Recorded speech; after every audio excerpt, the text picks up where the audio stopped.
The Farm Excellence Programme at AHDB really is a project set up to demonstrate the value of implementing best practice on farms. We have 9 strategic and monitor farms located across England. It's a 4-year programme where farmers will be able to learn from industry experts, learn about the challenges and opportunities on those host farms, and hopefully go away with a lot of knowledge that they can implement on their own farms.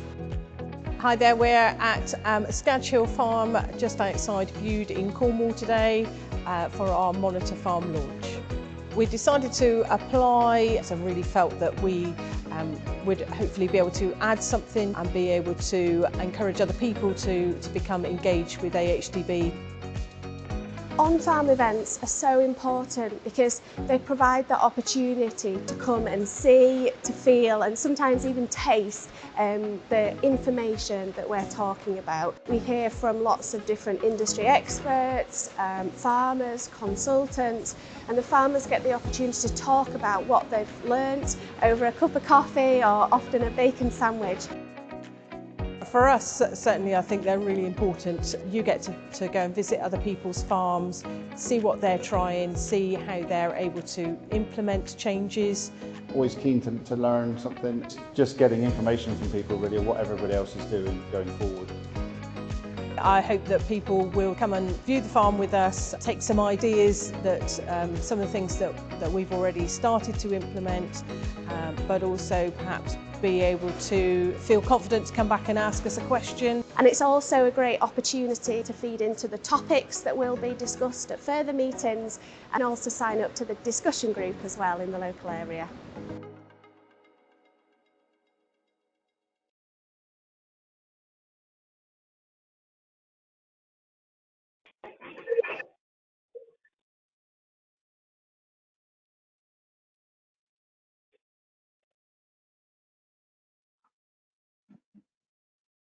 Hello everybody, hopefully you can hear me.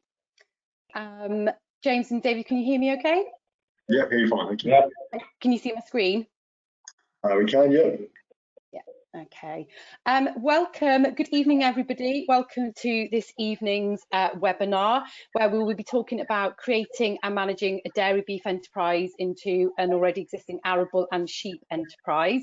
My name is Nerys Wright. I'm the regional representative for beef and lamb over in the southeast and eastern regions of England. I'm very quickly just going to talk through some housekeeping before we get going.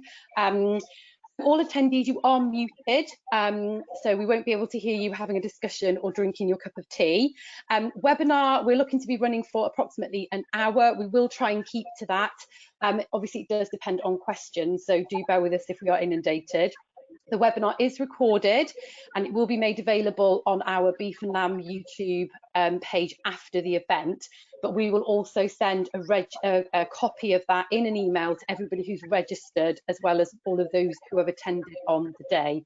At the end, there will be a survey that pops up, so if you could fill that in for us, that would be much appreciated, just to help us on future webinars and what you thought of today. There will be an opportunity to ask questions, so whilst you're muted, please don't think that you can't ask questions and can't participate. You should be able to see this orange arrow here in the box, which is on the control panel. If you click on that, then within the questions bar, type the questions and press send, and we will be monitoring those and asking those questions. We'll be stopping at appropriate times, so do bear with us if we don't ask it immediately, but we are going to try and stop so we don't leave them all to the end. So today we were just going to just try and start off with, Bryony will be putting this poll up for us. We wanted to just get an idea of where all our participants are joining us from today. Obviously, webinars mean you could be in Australia, you could be on the next town to us, and we just give us some information on perhaps future events if we've got some idea of where it is that you're joining us from. So hopefully this will be coming up in a second. Bryony, is it there? Yeah, just collecting the responses, Nerys. Almost everybody's voted now, so I'll share the responses. Okay, great. So do bear with us. They are quite England biased for obvious reasons, but if you are joining us from another country, then do pop that in the chat. We would love to know where you're coming from.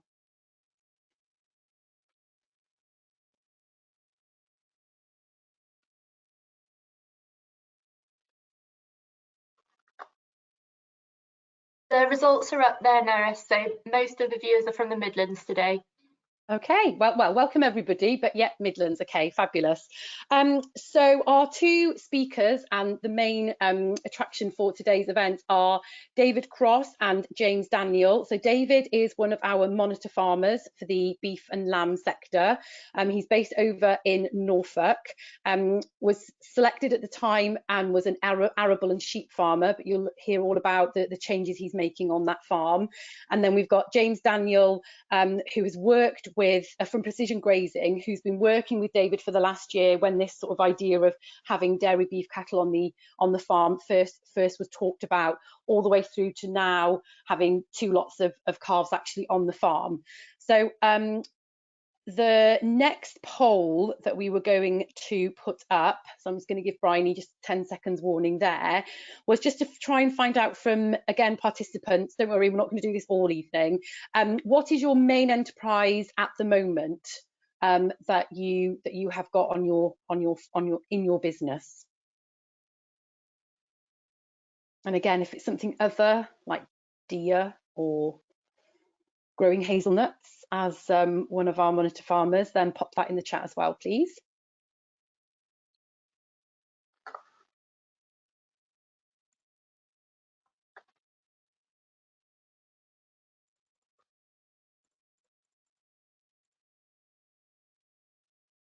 So the results are in, Neris.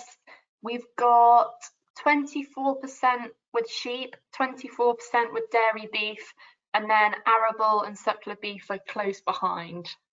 Okay, so real good mix, excellent. Hopefully that will be helpful for David and James in the discussions as well. Okay, so that is enough from me. I am going to now hand over to the main speakers of the evening. I'm going to stop sharing my camera. Stop.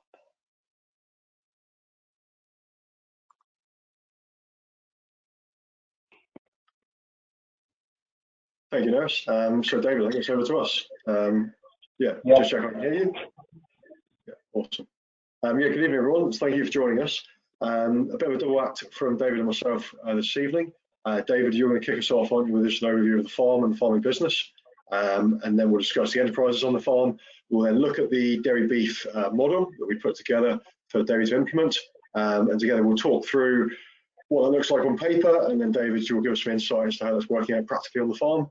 We'll take that through to a feed budget and then to a gross margin, and we'll finish up with David. Will finish up with his sort of plans for the future, how he sees the farm developing, and we'll pause for questions as we go through. So, David, could you just give us an introduction and an overview of the farm and the farming business, please? Yeah, sure, no problem. Hi, everyone. So, yeah, I came home 6 years ago. Predominantly mixed cropping farm, traditional for the area, so predominantly spring barley and sugar beet.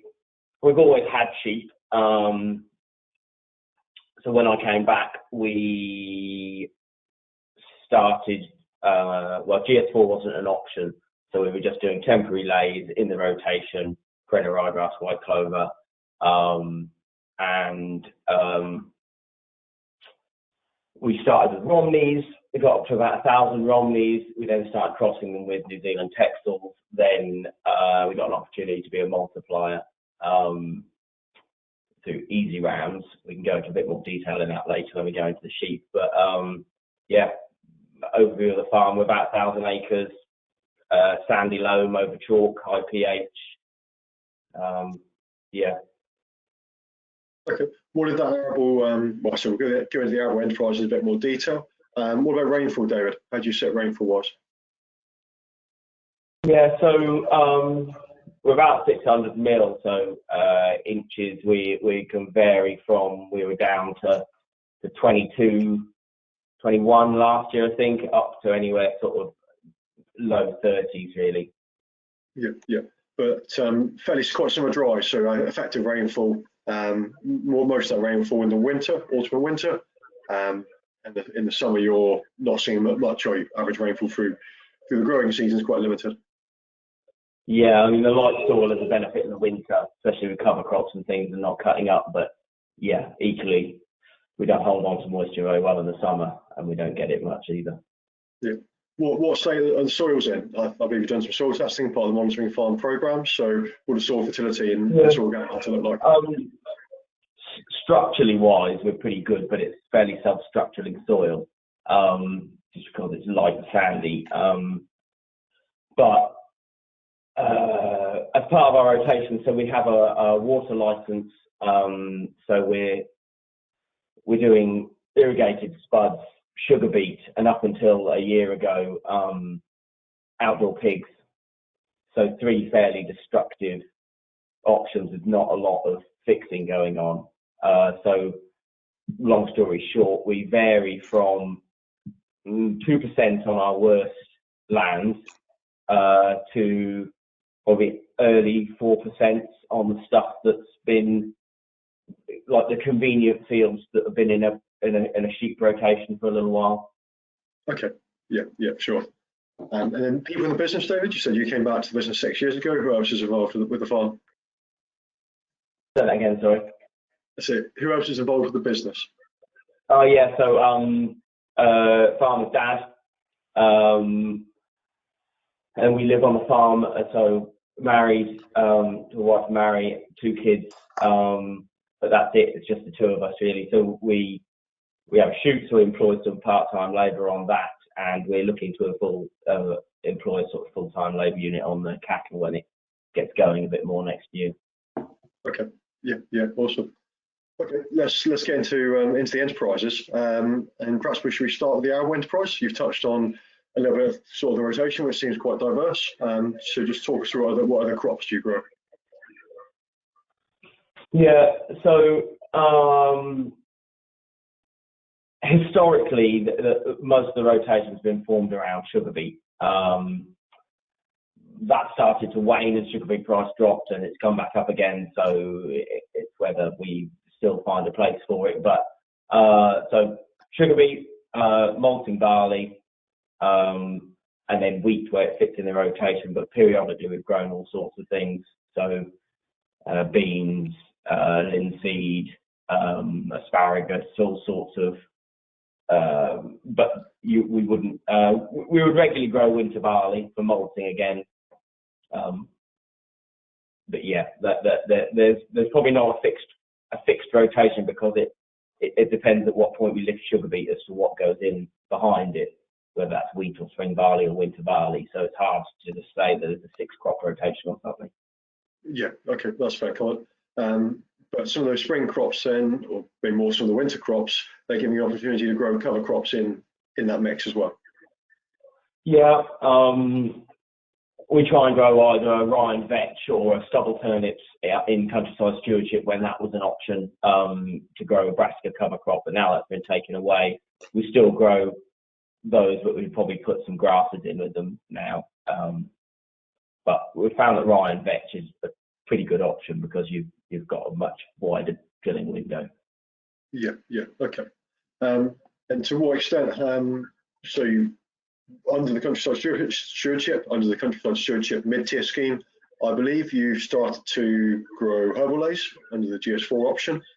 So what area of herbal leys have you got across the farm at the moment? We're about 100 hectares. So we're the whole farmable, cultivatable area of the home farm is about 330 hectares. So we've got about 1/3 of the farm, just under, currently in GS4, and then about 20 hectares in Lucerne. So we can go into it later, but going forward, we've jumped out of our current countryside stewardship scheme midway, with the plan to have a lot more of the farm, probably 3/4 of the farm in GS4, take the Lucerne out, simplify the rotation. But as we sit today, is that 100 hectare platform with GS4, that's formed the bedrock of both the ewe grazing and certainly for the dairy beef it's their grazing as well. Okay. Yeah, working our way around using the capital grants to do fencing. Yeah, okay.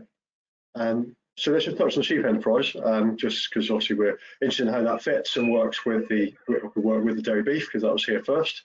So yeah, how many ewes, and just take us through some of the figures around that enterprise. Yes, we float around 1,000 ewes mated, so that includes, it varies everything obviously, but around 300 ewe lambs. Our selection process on our ewe lambs is they have to be at least 40 kilos going to the top, and then to be retained within the flock, they have to rear a lamb. Yeah, so the rough workings of the multiplier with easy rounds is they send us rounds which they've imported from New Zealand. We single sire make them, performance record them, and then sell Robin at easy rounds back the rams that he selects out of the performance recorded figures. And then obviously we retain females, we sell females, and we sell finished lambs. Yeah, okay. And when are you mating the ewes? So we're April the 1st lambing, so 5th of November. Yeah. And scanning and weaning figures across the ewe flock? Yeah, so for the last 4 years, the mixed age ewes have floated very close to 200%, varying from 2% to 4% empties. That's pending a single sire mating group going wrong or something. And the ewe lambs we've gradually got a higher scanning in our ewe lambs as more proportion of the ewes are these crossbred composites.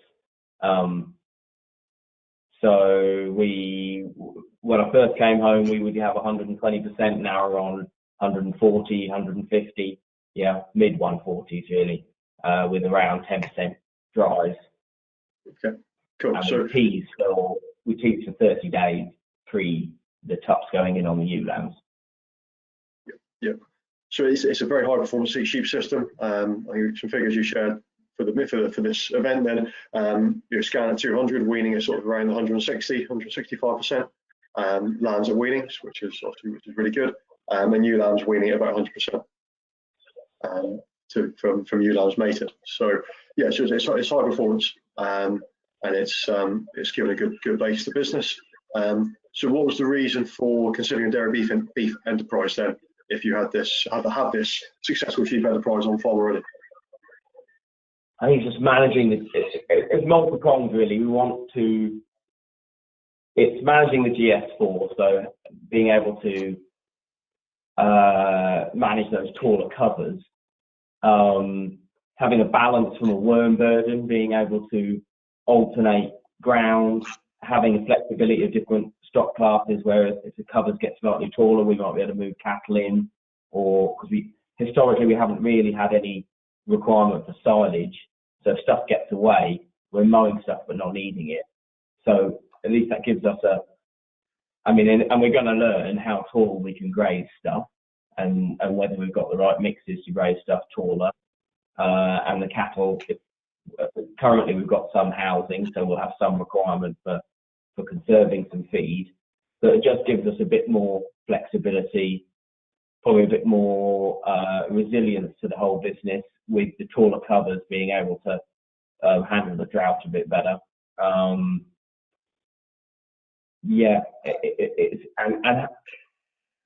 had an idea of the sort of stock demand curve fitting our grass a bit better, and having a slightly more flexible system, and whether that's well, Michelle wouldn't be, the pathway wouldn't be hugely happy, but if we could call her to say, look, we're running out of food and we've got a let off valve for say a group of cattle, if we've got say 400 or something, it just gives us a bit more flexibility within the whole business. Yeah, okay, sure. in a different level of flexibility when you've got a lot of breeding stock on the farm with the ewes, or where you've got ewes with lambs at foot, where there's not so many options to flex that feed demand if you get into a tricky part of the season. Gives us a much better chance to get decent spring covers as well, because we've got all these cattle coming in and they're obviously very small when they come. So we can get sheep off the sheep ground, get some rested, and get the 35-day rest in on the GS4 on the sheep ground, so then we're not having to do long rotations on the sheep, because the cattle sort their rotation out themselves. It's easy. So yeah, I think it'll set us up a lot better in the spring. Yeah, sure. And you mentioned the desire to let covers grow tall. Is that because of to accumulate more biomass, capture more of the sun's energy, to let the plants put their roots down deeper, to provide greater resilience through dry periods, and I guess also, given your current organic matter percentages, to try and accumulate more organic matter through plant material, through root exudates. The hope that cattle can kind of make use of that tall material, and sort of drive the system forward a bit quicker, perhaps, than maybe sheep and lambs can. Yeah, I'm trying to maintain those deeper roots a bit, really. Yeah. Okay, awesome. Okay, well, I think perhaps for clarity, if it's maybe a good info to share a screen at this stage, and we'll just get you to talk through the makeup of the dairy beef enterprise that you've gone in with. So just give me a couple of secs. Yeah, can you see that okay, David? Yeah. Yeah. Okay. Perfect. There we are. So, yeah, just talk us through these notes if you don't mind. Yeah. So, just a little background to this. We had 90 last year on St Parkland. So the numbers you see in front of you are this current year. So the cattle arrive around 150 to 160 kilos. We had some come February, end of January, February, that went into a shed that we have adjacent to St Parkland. And then the second group came early April, and they went straight out onto GS4 into the alleyway system, which we'll see shortly. Yeah, so you get paid on a weight gain. The management while they're on farm is up to us. Obviously, we're incentivized to get them growing. And they go anywhere between 400 and 450 kilos. Yeah. Okay, great. This is a short video. So this is the April group of calves, or is this the January group? This is the April lot on the GS4. So yeah. You can't really see it very well, but there's like multiple alleyways in the background, and you've got a group of sheep sort of 30 days, 25 days behind, chasing these cows now. But yeah, so on a Monday or Tuesday, whenever you choose to do it, I do it on a Monday. I put out 8 brake fences, so I've got 7 brakes ahead of me, which is just a single hot wire between the 2 sort of semi-permanent alleyway fences. So it's all mains powered on the alleyway. So all you've got to do is hook your wire on at the end, and then that's powered. So I let them through, clip it back on a post, 12 paces between posts, so the first one clips onto the second one. I then lift the post, go to the end, fit the reel onto the winder, come back, wind it up, done. So it takes me, if I was going for it, it would take about half an hour, but just at normal pace, you put all your brake fence, so lift and put out brake fences in about 45 minutes. And then, well, this video is 2 minutes long, so that's how long it takes you to move them each morning. Yeah. So you're taking down their back fence. Was that just for the purpose of the video, or is that to allow them to go back to water? So what's the there? So generally, I'm finding my feet in the whole process, but I'll generally move the water. I mean, if the water's convenient and I've got loose pipe and the trough is next to the fence, I'll just chuck the trough under the fence, let them pass and clip it on. Yeah. Sure. And then the next day, that trough will be in the bottom corner. Say if you're short of time, I'll just lift that fence, and then they can go back just walk back a square. So so far I haven't let them go back more than 3 squares. So 3 days to it back to water, and then I'll skip it forwards. Yeah, it just depends on convenience at the time. But yeah, generally, I mean, if you were doing it structured, I would probably move the water trough every 3 days, avoiding a weekend as well. Okay, cool. So during the planning of this, consideration around labour, realising that good labour is hard to find. Good labour is also good labour should be very expensive. There's been a lot of thought put in as to how to make this enterprise as productive as possible, but also how to minimise the labour. So making that compromise around even just simple things like moving the water trough is obviously saving some time. So as you were saying, if that weekly work of setting up break fences you can do in less than an hour, and then the day-to-day work is 10 minutes per group, that's pretty effective use of time for moving quite a lot of animals, isn't it?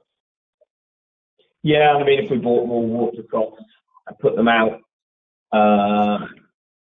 for the week, you could save a bit of time that way, I suppose, if you just wanted to do all of your labour. So part of what we thought from a labour perspective is we could just employ somebody for 2 days to do the infrastructure, moving break fences, moving troughs. If we bought 3 troughs per group, move them every other day, the person that actually gets to move the cattle on the rest of those 5 days would have, it'd be very easy, really. Yeah, and obviously, in terms of when we looked at scenarios, the grazing management of this has been really important, because in order to be productive, we're looking to try and optimise the amount of pasture grown. The more light you can capture, the more energy you can put back into the soil, and the more kilos of meat you're going to produce, the higher stocking rate. So that's been pretty key. Could I just quickly ask a question before we get into the scenarios? It's quite timely because it's talking about fencing. Obviously, we've been talking about it. So there's a question to James. Does James see a value in virtual fencing across normal grass and legume pastures and in cover crops? Want to understand how new technology would work across beef and sheep on a rotational grazing basis. Yeah, okay. Am I still sharing a screen, Neris, or are we see you are still sharing, yeah. Okay, fine. If we're going to come to that later, James, that's absolutely fine. Not that specific question. So I think at this stage, we look at we'll share some of the cost of the infrastructure David put in. Virtual fencing price point currently is way beyond that. So even though David's gone, he's made a reasonable investment in infrastructure on a pound per hectare, pound per head basis, it would be far less than virtual fencing. So I think the ultimate position is that, virtual fencing price point will move, and it'll be an extremely effective tool. But at the moment, it's not there yet. It's not there. As a mixed farm, if we did the virtual fencing on the cattle, we then don't have the infrastructure for the sheep. So the whole thing meshes in together, really. The labour saving is huge for the sheep as well as the cattle. We can just stick a single break fence up and do 3.5-day moves and just have a group of sheep per alleyway per week or something. The level of subdivision makes it's just amazing, really, from a workload perspective. Okay, and there's another quick question for you, David. What would your average stocking rate be for the cattle on GS4? Yeah, so it's probably a question for James, really, because he's done the maths to work out, an area allocated, and we're finding our feet because we don't really know the growth potential of the GS4 with how we're grazing it on single-day shifts. This year is completely different to last year. We were browning off already last year, and it's just flying now. But I think in James's math, we allocated 120 pathway calves to around 30 hectares, if I remember. Yeah, I guess there's the instantaneous stocking rate, which is the stocking rate today, and then there's the enterprise stocking rate, which is the area of land needed to support those cattle from, let's say, January with the first group to September, October, when they reach weight and days on farm. So on that basis, for the January group, we're working on about 3.5 head a hectare, and that area should be sufficient to make silage as well for the January onwards period, whether in the shed for maybe 2 to 3 months. The caveat to this is, as David said, we're not sure what the GS4 mix is going to yield. Every farm is different, every field is different, and inevitably, because these are arable fields that have been taken out of the arable rotation, they're normally the poorer fields in terms of fertility, and on some farms because of soil structure, so they're never the most productive fields. So they're on other farms, we've got GS4 mixes exceeding 12 tonnes of dry matter and carrying extremely high levels of stock. On arable farms, it's much more about, I guess, context and resilience, and keeping things low cost, and also using this as a break, as an opportunity to improve the soils. We don't want to overstock. If we overstock, we'll graze our covers too tight, we won't capture a lot of soil energy, we'll underfeed cattle, and we won't return a lot of organic matter back to the land. So it's also in the arable farm context, we've got a lot of scope. You know, one of David's fields is 40 hectares. Well, you know, as Precision Grazing, we do a lot of work in the southwest and in Wales, and you know, we're dealing with farmers with farms which are 40 hectares. So there's a different level of need here in terms of how high we ramp the stocking rate up. And we'll come to this in the feed budget in terms of where we kind of pitched it, how much we think we're going to grow and how much we think we're going to try and eat. And we've gone for a safe number. We can always build that. I think with grazing, stocking rate and fertility, you've got to earn the right to carry high numbers of stock. Profitability will improve as you do so, but you've got to earn the right, and going in too high at the start will just send you backwards rather than forwards in terms of fertility and performance. Okay, right, I'll put my screen off for now and keep you going. We're at 8 o'clock, so time is flying. Cool, okay, lovely, thank you. Also, so I should be sharing a screen, David, if you can see that. Yeah. Yeah, okay, amazing. So this is some scenario modelling. So if it let me run through it, will. So we use a program called FarmAX, which is a New Zealand developed program, which is used to model farm systems, and where it's really effective is modelling grazing systems, where the majority of the feed for the animals is coming from the grass or pasture that's on the farm. So what we do at FarmAX is we say what the feed supply is likely to be. So we create blocks on the farm. So in David's case, we've got some permanent pasture, we've got some lucerne, and we've got some GS4. We assign growth curves to each of those blocks based on data David's collected or best guess estimates for the area. And then we create the enterprises. So we take Dave's KPI data from the ewe flock, we create a ewe flock, and FarmAX works out the demand of those ewes and those lambs on like a daily basis, and it compares the two. So we've got what the farm is producing from the various blocks or from the feed that's being introduced versus what the animals need to eat. And if there's more feed available than the animals need, we're in surplus and the cover on the farm goes up.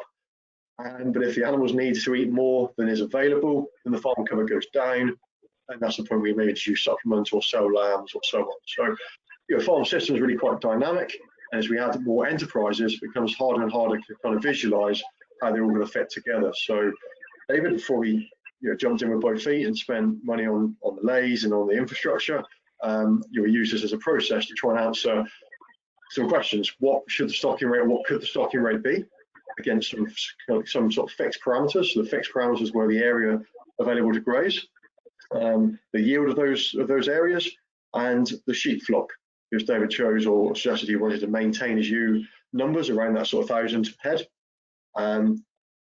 But we were aware there was more feed on the farm than those ewes needed. So the question was how much extra feed would there be, or could there be, and how many dairy beef animals could sustainably run on that feed on that area that was left. And FarmAX, we use FarmAX to answer that question, because half a day getting the model set up is far quicker and more purposeful than having a go for 4 or 5 years, finding out it doesn't really work, and then starting again. So, as I said, fixed parameters, it was around some pasture supply. So 3 blocks on the farm, permanent pasture, lucerne and herbal leys, each with their own production and own growth curve. That kind of gave an average over that effective area of 7.4 tonnes of dry matter per hectare. You see a permanent pasture down at 5 tonnes for the year, and lucerne up at 12. And with herbal leys, we pitch in at 8, and that's kind of to be validated this season, really. So it gives us just over 1,300 tonnes of dry matter in total. Ignore the ignore the per hectare on that line. Then we've got the ewes, and as David has described, it's quite a high performance system. The ewes actually go off the pasture, and some of the lambs go off the pasture and move on to cover crops in the winter or late in the autumn for mating, and then through into the winter. So that enterprise has a higher demand than 650 tonnes, but in terms of what it requires from pasture when it's grazing, then that's the total requirement. So if we take 650 away from 1,300, leaves us with, in round numbers, 680 tonnes of dry matter available for the dairy beef enterprise, or potentially available for a dairy beef enterprise based on some assumptions. It's not all going to be available because we're not going to eat everything we grow, not practically. And also, just because it's available doesn't mean it's available when we need it. So the 680 tonnes that will grow during the growing season, but it may not necessarily match up with when the animals are on farm or where the animals need that feed because of their weight and their growth rate. So with farming systems, there's always a challenge. We're trying to match our stock demand to our growth curve. And in the UK, that's particularly challenged because we get very spiky growth curves. I think the recorded growth this week is in the 80s, 80 kilos of dry matter per hectare. In terms of kind of cattle that David has on farm today, it would need about 6 kilos. That's a stocking rate of like 15 animals a hectare, but that could only be sustained for like 2 weeks. So that's the kind of challenge we're dealing with to try and eat all that potentially available feed. Those challenges are nicely dealt with Farmax, so we don't have to kind of run multiple budgets for different months or different weeks. So as a farm average, so in this model we took 180 hectares into account with those 3 pasture blocks behind it, and that's kind of the average growth curve. So based on some assumptions, the total pasture would have a very low growth potential in July and August, but the lucerne is really quite good. So the small area of lucerne is really kind of balancing this back up again. And I know David in the past that you found that lucerne block really helpful, haven't you, to carry stock in a dry period? Yeah, it's amazing. Yeah. Yeah, and actually from the video, your GS4 mix looks to be fairly lucerne dominant. Is that correct? What's in that? Yeah, so we did a soil association trial on lucerne a few years back with the sheep, so sort of higher demand sheep, so twin bearing ewe lambs, split bearing ewes, and that sort of showed us that we could, with particularly lucerne, but most of the legumes, you could sort of store palatable, decent quality feed at reasonable height if you're willing to sort of either correct or ignore the residual a bit. So we've tweaked all of our, and having that that level of nitrogen in the soil, you're immediately more water efficient for that plant and the other plants around it. Once it gets to a stress time, it's going to release that nitrogen and make everything else more water efficient through the summer. So, or more efficient per litre of water, you should say. So we're, compared to your off-the-shelf GS4 mixes, we're much higher in legumes and slightly higher in herbs, and probably knocked back the perennial ryegrass for more sort of deep rooting grasses as a proportion. I mean, there's not a huge amount of grass in there anyway, but it just gives us that ability to have quality at height. And I quite, when we first set out, I quite like the idea of having, when you decide to terminate that lay, if you haven't let it lapse so it's too grassy, you've got a level of residual nitrogen to then grow into a cereal crop or something. Yeah, okay, that's nice. And that's the thing with, as long as we think about herbal leys or whatever term we choose to give them, they are adaptable, and what works for one farm or field doesn't actually work for all. So it's going to be sort of constructed to fit your system as long as you honour the principle of diversity, of diverse plant species, to get the benefit of that. Then you can tailor that mix. And obviously with your high pH, low rainfall and soil type, no doubt lucerne loves, or lucerne and legumes will love that environment. So they obviously look to be doing well for you. Yeah, I think you've got to decide which plants you want to maintain performance. It's like you stick red clover and white clover and stuff that likes maybe a shorter rotation, but then you might as well have small proportions of lucerne because you're just going to kill them by having 21-day rounds. Whereas, well, that's what we found with the performance of the lucerne just drops right off if you tighten up your rotation. You need to give it that rest period. So it's picking those core species and then fitting the system around it, and that's part of the reason why we wanted the cattle. And I haven't fully worked out how they give a rest period across the whole rotation within one single year, but it at least gives you an option of a longer rotation on a proportion of it to give some of those plants that you're after with deep roots that need a rest, a chance. Yeah, for sure. So going into the dairy beef enterprise, so we've got two kind of scenarios. There's 120 head arriving in January. They move into a shed and they eat silage, which has been made either in the lucerne block, because that's been really challenging to manage because of the growth kind of potential within it. Is obviously high protein silage, which will go and balance up the calves when they first come in. When they first come in, I think I'm right in saying they've come from a calf rearer or calf rearing unit, and so they've been mainly been eating strong concentrate, having been weaned off milk. So you're planning to, or have been feeding the home mix ration, or have you used purchase ration to kind of transition them onto forage over the course of that winter? Yeah, so home mix is the ambition. Yep. These cattle, so the GS4 cattle, just got transitioned with a snacker with just conventional 16% cattle cake, and the cattle that went into the shed were on cattle cake. They had some high energy lift blocks to go with when we moved them onto more of a lucerne silage diet. Quality of a silage wasn't great last year. It was a bit snatchy. We made it in the back end just because we didn't have any surplus food during the summer. So there's a lot more potential. And now the whole system is coming together. I've kicked out a block for 2 weeks now that's having a 35-day rest, which we will bail in 3 or 4 weeks' time. So that the system will come together, and we're sort of running before we could walk last year. Yeah. So, in terms of low-cost systems or simple systems, housing animals isn't always particularly desirable, but kind of in the context of the overall farming system, having a need to make silage to manage quality, particularly on the lucerne block, isn't sort of a bad thing for the overall farm performance. As you said in the past, with just sheep, you've just had to mow areas to retain quality.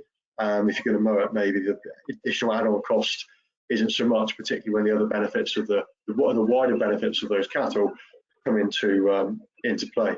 So we can just see on that slide there, as I've clicked through, the target average daily live weight gain for those cattle was a very conservative 1 kilo per day, aiming to leave in October having gained 300 kilos.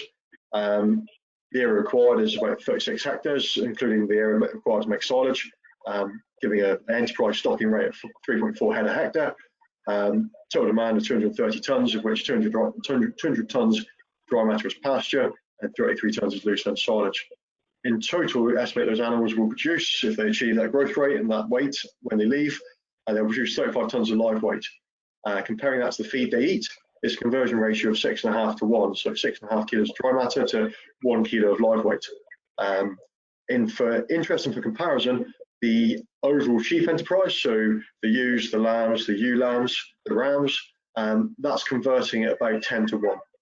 So dairy beef enterprises, because it's growing animals, same if we just had a store lamb enterprise, because there's no kind of energy wasted on just maintaining a dry animal that's not lactating or producing or growing, i.e. the ewes. The feed conversion ratio on a growing enterprise is much higher. The question in terms of economics really comes down to sort of how much you're being paid for that kilo of live weight, what's that kilo of live weight worth, and what costs sit behind sort of generating it, getting it there.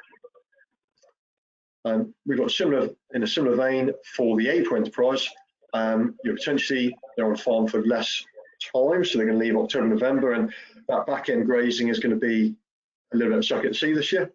Might depend on weather conditions, might depend on growth in the back end, how quick lambs are sold and how quick ewes move off. But as you were saying, David, the dairy beef may be the flexibility if that's permitted in agreement with Pathway. Because they're in later, they require less area. They're also lighter over that period, so they're stocked at about 4.85 head a hectare. There's no silage being made. Obviously, they're producing a little bit less live weight. Feed conversion ratio is very similar under that enterprise. So those all wrap up into that farm system, and Farmax puts out a supply and demand curve. So supply of surplus is in green, and demand is in pink. And you see those lines are sort of fairly closely matched. There's periods where there's a gap, a deficit, where the demand is above the supply, And in those periods, we'd see farm cover, feed on farm start to drop. And that's our considerations around how do we manage that in terms of timing of lamb sales and stuff. So we can use FarmAX actually as a management tool in season, as well as a strategic tool. So once we've modeled an enterprise, we can use FarmAX on a monthly basis to record and plot the average pasture cover across the enterprise, across the business, and then match that to plan and see how things are tracking. Are we growing more than we expected? Are we growing less than we expected? If it's either of those situations, there's decisions to be made. If we make them proactively, we'll maintain stock performance and we'll protect our gross margins, hopefully.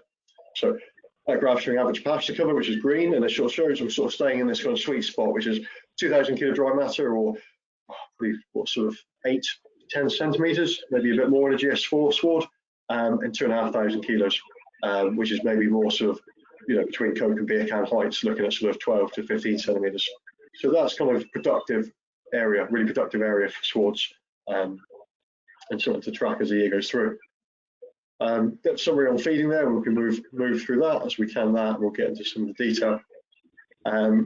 So as an overall summary, what we came up with and what FarmAX kind of ran through a few scenarios, and we can ask it to optimize. What it did was it gave us this optimal situation, which was if we want to keep the ewes as they are, then we can run effectively, economically, and physically. We can run 120 head of dairy beef in the Jan and 120 head in the April groups. It gives us a total feed demand of just under 1,000 tonnes, which gives us a balance, a carryover, if you like, a surplus of 300 tonnes, or just under 2 tonnes dry matter a hectare. What that would mean is our utilisation is planned to be about 75%. So we're aiming to eat 3/4 of what we grow. And in year 1 or year 2, that's a conservative approach. If we don't eat it, it's certainly not wasted, it's going back into the soil. It's as long as we can maintain the quality with the stock that we have over that period. The constraint with the dairy beef, depending on the flexibility of getting those animals on farm, is that they're all getting heavier as the growth curve starts to decline into that late season period. So the timing of those animals leaving will be fairly critical. The benefit that David has in a normal year is that his ewes are also able to leave the pasture and move on to cover crops or brassicas, and the lambs can as well. So that's quite a unique position maybe for an arable farmer, which is different to a livestock farmer. So yeah, 25% not eaten, but definitely not wasted, not in David's certain context. Useful buffer for a dry summer and organic matter builder when it's there. So in terms of grazing infrastructure, do you want to just talk through this, David, and I'll click, or should we pause for a question there before we go into infrastructure? As I appear on the screen, James knows I've got questions. We've got 2 questions, and I think they're quite timely to ask them now, actually. So one of them would be, is pasture-fed only dairy beef possible on your farm? And then I think they're not too dissimilar. And then the next question is, if you're buying in calves, what is the rationale for buying dairy beef rather than just beef? So I don't know if David, James, if you want to answer those between you. I don't think, because of the rearing process and the fact the calves are coming off concentrate and then put a straw-based ration, then pasture only wouldn't, with dairy beef at the moment, unless you're multi-suckling, so you're putting extra calves onto a cow, or perhaps feeding a whole milk out at pasture, then the preventing or not having the inclusion of grain or some sort of cereal in that diet, and for rumen development isn't possible, certainly under the model that that David's working with, or Pathway are working with at the moment. David, I'll let you touch on the dairy beef versus suckler beef question. Yeah, so it stems from trying to create a model for something which was scalable. If we're going to take more land out of the, say we're taking another 100 hectares out, we're potentially going to have another 360 dairy beef animals, and we as tenants couldn't cash flow purchasing those. So the Pathway scheme makes that level of brought in stock feasible for us.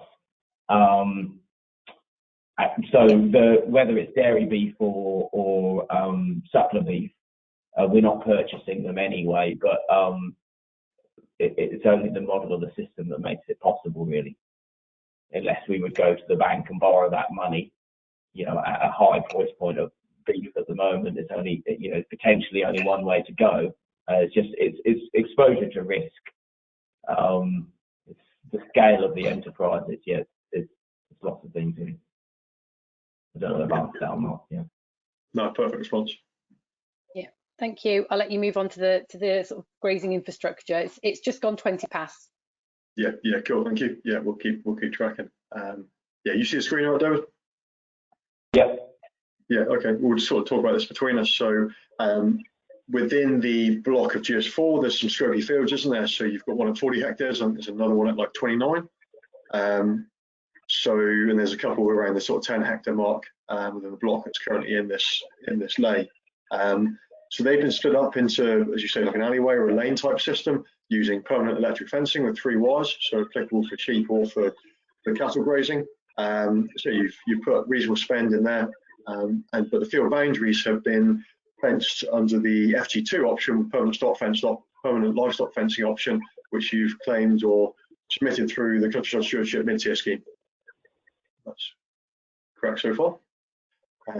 So in creating these lanes, you've created sort of a rigorous infrastructure, if you like, which means you can manage within it with ease. And you were describing how easy it was to manage the ewes and lambs within these lanes, because you give them half a lane, it's one fence, and there's only one fence to move every week. You're getting good grazing pressure, good stock performance, good lay performance without tying up really much labour. The infrastructure you've used fiberglass posts from Kiwitech, high tensile steel wire, but set up and constructed in such a way that you could move all that infrastructure and roll it into the next field in 3, 4, 5 years, whatever time period you decide you need to work to within that wider farm context. Yeah, no, absolutely, yeah. So obviously we did this through the Kiwitech fiberglass posts, but say anybody that's listening was going to set this up and fitted with a Countryside Stewardship scheme, you could potentially do this with, you know, permanent electric fencing and your sheep netting around the outside. The sheep netting around the outside was where our brain was to begin with, just because it makes, from a labour perspective, you don't get stock out. But then we've sort of transitioned on. These were 5 hectare or near enough 5 hectare alleyways. So we were trying to create a system that was sort of prescriptive and could be transferred onto another labour unit and be fairly simple to organise, like length of rotations and things. But I think for my brain, if we're going to make the fences more permanent through a Countryside Stewardship type scheme, we would do that on a width type basis. So say 120 metres that would fit with a sprayer, so our 30 metre sprayer. Leave the fences 30 metres short, so you can still work a headland. So you're really losing very little of the field and keeping the efficiency from a field operations perspective, but then the labour saving of the infrastructure. Yeah. I think in this context, you know, it's sort of beginning with the end in mind, isn't it? And what was unknown maybe at the time. So the project was started and most of the work was done was the Countryside Stewardship rates would be increased to the rate at which they have been now, making it possible to fully complete those fences and certainly at least break even on materials and labour, which it wasn't true before. And also, I guess, mindset as well is that if you see this as the future of the farm, and this isn't sort of a temporary project just to build fertility and then you'll go back to all arable. If it is just you know, if the end is fully sustainable and profitable farming, and that means livestock will always be in the rotation, then why not set up the farm in order to facilitate that? And particularly when there's some amazing funding available in order to put in really good infrastructure to make that very easy to manage, particularly from a livestock perspective, and to enable the arable to fit within it. So, yeah. I mean, this basically has its advantages over the Countryside Stewardship. I mean, that from a labour savings perspective, being able to drive over it and things like that, and it not break when stock break out over it and things like that. Yeah. And the ability to move as well, and that flexible nature. So if you were tenants, then maybe it's landlord discussions that take a longer amount of time to get through. We've passed a slide, but the cost of that fencing infrastructure was about £1 a metre, I think, with 50 pence to install. worked out about £85 per hectare. But the materials can be moved, so it's not £85 a hectare divided by 5. The material should do 20, 30 years and then can be moved. So the actual capital investment is pretty low when it's depreciated out by the service life of the equipment. And there's just a bit of labour incurred in moving that system around the farm. If that was the context, then that kind of context, that movable equipment applies to water as well. And you were fortunate to have water supply to that block that we could tap into. And then there's a little bit of work done to work out the pipe size needed to service the animals. And because the pressure was quite good on that supply, and we were able to use 25mm pipe. You're lucky to farm in a part of the world where there's not much contour, so we were able to carry that pressure through that 25mm pipe and maintain about 14 litres a minute, which is what 120 head of dairy beef will need when they get sort of 350 kilos, and it's kind of a very hot August day, and they're all looking to drink at maybe at once in those paddocks. So getting the water right has been really important, because nothing more stressful than stock needing water on a hot day, and it also can be very limiting for group size. So then they would facilitate that with say pipe diameter with a bit of pressure as well, and then you're using the movable trough system and teed into hydrants, David, or what have you done that to move the trough with? Yeah, so we've used exactly what you've got there. So on the map, we've got boreholes, bottom left-hand corner, and we've actually fed an underground main 32mm to each alleyway, and then the surface pipe is in 25. So then roughly every 200 metres, we've got a Cubitech push fitting there, so you can just push a 25mm fitting and then it becomes live, and you can twist it left and disconnect it. And then off the trough, we have roughly 100-metre sort of umbilical, which you drag the flock along, roughly get to the end is near a hydrant, go and push it in. So you've got 100 metres either way of each hydrant. Yeah. So you can water any part of the paddock. So access to water isn't going to constrain your grazing management. If it comes in really wet, you need to move them every 12 hours. You've got water with you. Yeah. Okay. Cool. Okay. And that's just showing the other two fields. One was a more awkward shape, so the lane area has been maintained, but the lane width obviously had to change slightly. But the same principle applies there with fencing and with water. Cool. Yeah. Right. Gross margins, and then I think we can get there just about in time.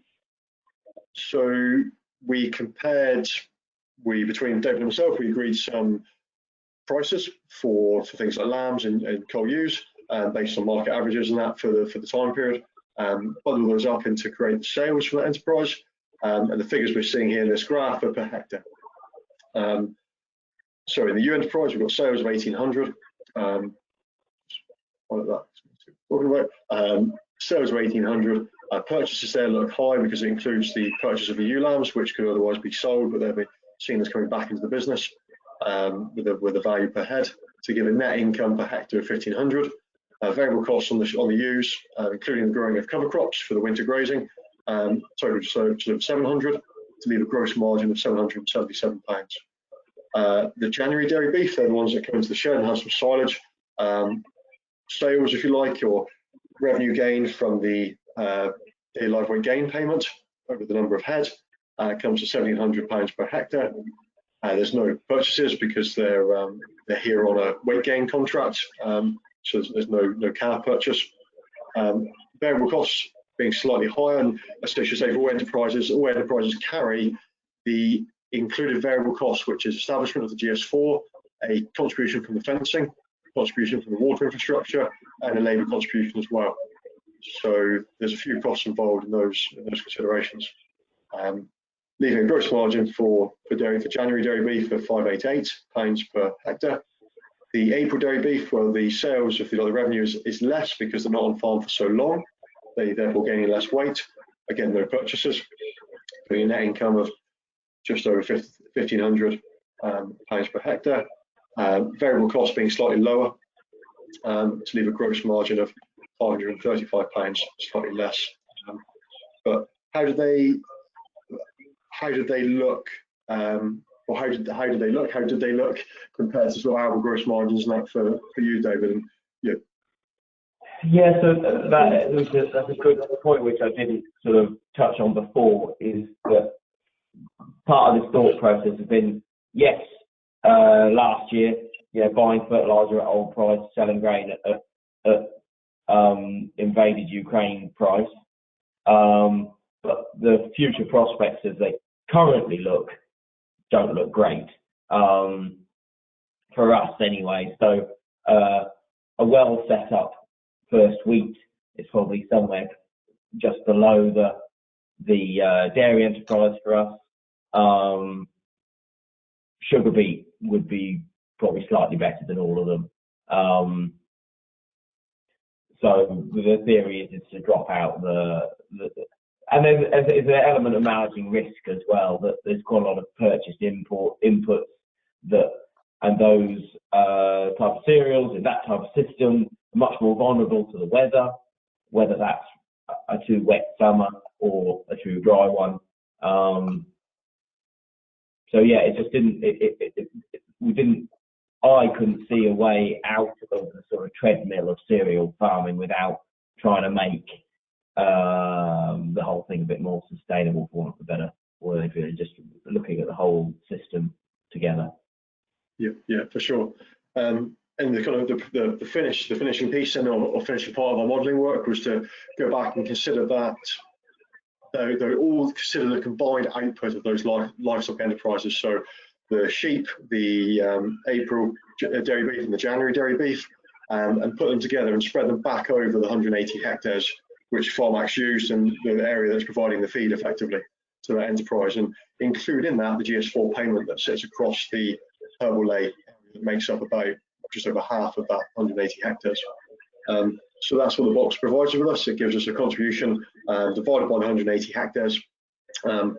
As for the sort of the overall livestock enterprise, now diversified with the dairy beef. So beef to sheep ratio, just for interest in terms of demand and contribution, sits at about 60-40. So that's what gives us a slightly high sheep bias, but complemented by the dairy beef. GS4 payment obviously is contributing to that overall income. See the variable costs there, again diluted by the 180 hectares, to leave an overall enterprise gross margin of 878 there, buoyed by the GS4 payment across part of that area. And that gross margin obviously looks particularly good. The considerations in that to add on to it, maybe hard to quantify at this stage, is what's it worth in terms of organic matter increase and carbon sequestration and soil fertility, and in overall business sustainability, i.e. could the business be as good as it will be if the livestock weren't included? If it just did cover crops and brought in digestate, let's say, would that be as effective or as profitable and as sustainable as bringing the livestock in, particularly when those livestock enterprises are as high performance as they are, and a lot of that high performance, it should be said, is through to David's is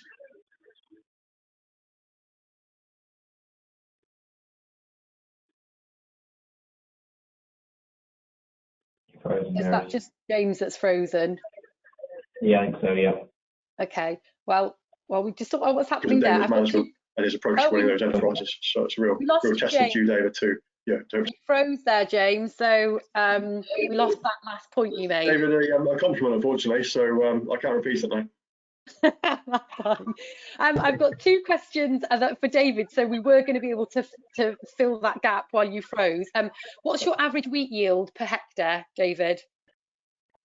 Yeah, so we had a slide with some cereal overviews, but so we have varied, obviously, and give you like the lowest to the highest on a field basis of while I've been home.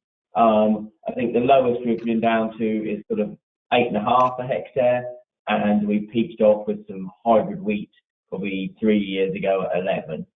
And that's on a whole field basis. Obviously, if you go on the yield beater and go pub yields, you can get up to, whatever a big lump that the combine starts to throw in. But and spring barley, we would be from 5.5 to 8.5 was our peak last year, actually. Yeah, there you go. Okay, and then it might just be worth mentioning, so there's been a question about the cattle going off at 450 kilos, and is that the requirement for slaughter? But they go on to somewhere else, don't they? Is it worth just filling that, Yeah, they go that to a end bit finisher, in? yeah, they go to a finisher. Yeah, go for finishing elsewhere, so yours is sort of a middle station. Yeah, I mean, for us, it's convenient that it's actually not very far away, but it's just down the road. But yeah, and I should say for the cereal guys, we roughly put on sort of 150 to 160 kilos of nitrogen to get that wheat, and we're probably 120 to 100 kilos to get the molten barley yield. A bit of polysulfate and all the other stuff, but we haven't had to worry about P and K because of the historic pig muck that we've had. Right, okay.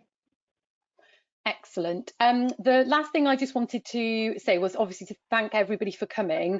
But today was a sort of bit of a precursor, setting the scene. We do have an event at David's Farm on the 27th of June. So the details for that will be, thank you, James, will be on the bottom of the email that we will send out probably tomorrow or the next day with the recording of the webinar.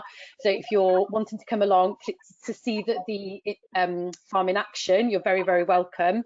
And then if you just go to the next slide, James, because I'm being really lazy. There's also some other arable and livestock in arable rotation events coming up in June. We've got one in Lincolnshire and one in Shropshire that are already set. We've got one in June as well, sort of Northampton on the 20th in Northamptonshire, but the farm's just being finalised there. So again, the link to those for the Midlands contingency listening today, they are perhaps closer to you, but you'll be very welcome over in Norfolk. So that's it really. Thank you very much everybody for joining us this evening, and hopefully we will see you all soon. So we will press end and it will very abruptly end, and then a very quick questionnaire will come up at the end. So if any of you are particularly keen, please do fill that in for us. But thank you for joining us. Yeah, thanks for joining everyone. Really useful. Thank you.